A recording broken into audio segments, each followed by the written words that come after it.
Hello friends, Allahabad high court ने एक ऐतिहासिक फैसला सुनाया है। इलाहाबाद हाईकोर्ट ने जमानत मिलने के बाद भी जमानती और जमानत राशि की व्यवस्था न कर पाने वाले कैदियों के हक में एक बड़ा फैसला सुनाते हुए कोर्ट ने ऐसे कई मामलों का संज्ञान लिया। मामले क्या थे जिसमें बंदी सामाजिक और आर्थिक स्थिति के चलते दो जमानतियों की व्यवस्था नहीं कर पाते हैं। बहुत सारे मामलों में आपने देखा होगा कि जमानत मिलने के बाद भी कुछ व्यक्ति ऐसे होते हैं जो दो जमानतियों की व्यवस्था नहीं कर पाते हैं और इसके कारण जमानत मिलने के बाद भी वे कई सालों तक जेल में बंद रहते हैं। न्यायमूर्ति विनोद दिवाकर ने इस मामले की सुनवाई की और ये फैसला सुनाया है। न्यायमूर्ति विनोद दिवाकर ने गोरखपुर की बच्ची देवी की अर्जी पर आदेश दिया कि मजिस्ट्रेट या संबंधित न्यायालय आरोपी की आर्थिक और सामाजिक हालातों को देखते हुए अब दो के बजाय केवल एक ही जमानतदार पर या एक ही जमानती पर जमानत को स्वीकार करें और जो जमानत की बॉन्ड राशि है वो भी आरोपी की आर्थिक क्षमता के अनुसार ही तय की जानी चाहिए।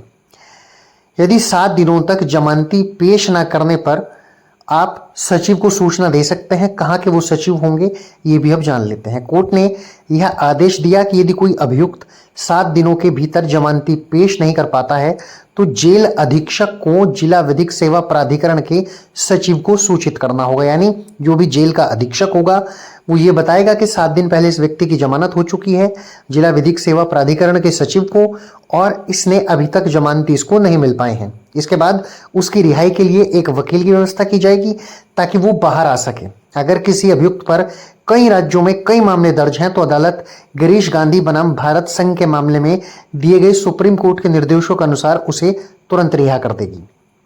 अब मामले को जान लेते हैं। क्या यह मामला था जिसमें फैसला माननीय हाईकोर्ट ने दिया है? ये मामला था एक बच्ची देवी याची जो थी उसका। याची बच्ची देवी को राहत मिली है। ये गोरखपुर के शांति नगर के बिछिया में रहती थी और बच्ची देवी जो थी जो याची थी उनकी कृष्णा हार्डवेयर पेंट सेंटर के नाम से एक दुकान थी। यानी वो पेंट्स बेचा करते थे और अधिकृत कंपनी के अधिकारियों के निरीक्षण के दौरान उनकी दुकान से नकली एशियन पेंट बरामद हुआ था। इस मामले में उस पर धोखाधड़ी और कॉपीराइट अधिनियम के सहित कई आरोपों में मुकदमा दर्ज किया गया।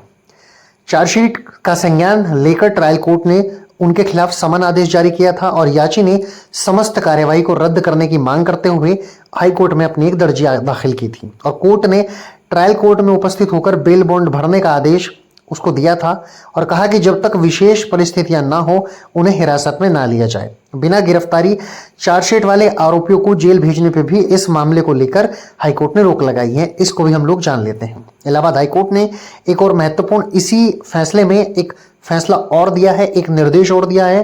कोर्ट ने उन आरोपियों को सीधे न्यायिक हिरासत यानी कि जेल में भेजने पर रोक लगा दी है जिन्हें पुलिस ने जांच के दौरान गिरफ्तार नहीं किया था। यानी वो बाद में भी जेल नहीं जाएंगे। अदालत ने निर्देश दिया कि यदि आरोप पत्र यानी कि चार्जशीट गिरफ्तारी के बिना दायर की गई है, इस बात पर आप ध्यान दीजिएगा, यदि चार्जशीट बिना गिरफ्तारी के दाखिल की गई है तो जो भी ट्रायल कोर्ट है वो अभियुक्त को जेल में भेजने के बजाय सीधे जमानत बॉन्ड पर रिहा कर सकता है और अभियुक्त को अलग से कोई जमानत का आवेदन है या प्रार्थना पत्र है वो दायर करने की आवश्यकता नहीं होगी। तो ये वो कड़ी है, ये वो ऐतिहासिक फैसले हैं जो हाईकोर्ट ने दिए हैं बेल संबंधी और ये फैसले आपको भी जान लेने चाहिए थे। आशा करता हूं कि ये वीडियो आपको पसंद आया होगा।